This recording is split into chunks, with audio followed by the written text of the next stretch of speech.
Það er spurning hvort það væri ekki hægt að vera bara með strekkibönd sem að strekkir á milli hurðana til þess að læsa þeim svona af þjófavörn.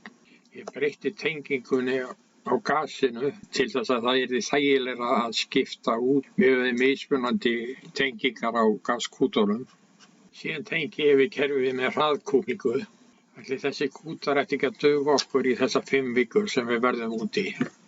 Þarna er tengi fyrir smelligasið og hefðbundi tengi eins og er í plastkútana sem hægt er að tengja svo saman, 2 fyrir 1. Við erum á 6,40 bíl og getum tekið rúmið upp og geymum svo hjólið þarna inni og hnýtum það föst. Það er nokkuð þröngt í þessum innréttuðu sendiferðabílum og því breytti ég borðinu til þess að hafa svona örlítið rýmara gólfpláss.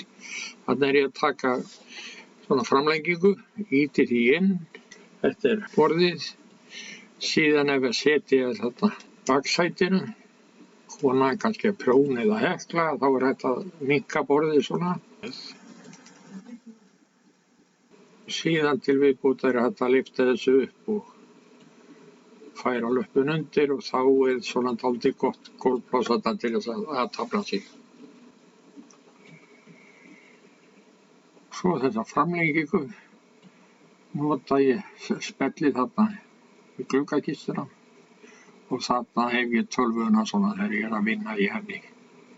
Skáparnir voru með hillur og svona erfitt að tafla sig, þannig að ég útbjó bæði skúffur og hillur útdraganlegar. Neðsta hillan þarna er fyrir potta og pönnur og ýmist þannig. Svo er þetta ýmist hreinlætisvörur og svo ýmist vörur svona sem að tilheyrir eldhúsinu í þessu skáp. Og í þessu skáp þarna er meira svona matvaran. Það eru skúffur svona eða hillur dregnar út. Og efsta hillan, hún er fyrir brauð og annað slíkt og þar get ég dregið eins og svona svipað eins og brauðbretti og nota bæði sem frálegsborð eða sem brauðbretti.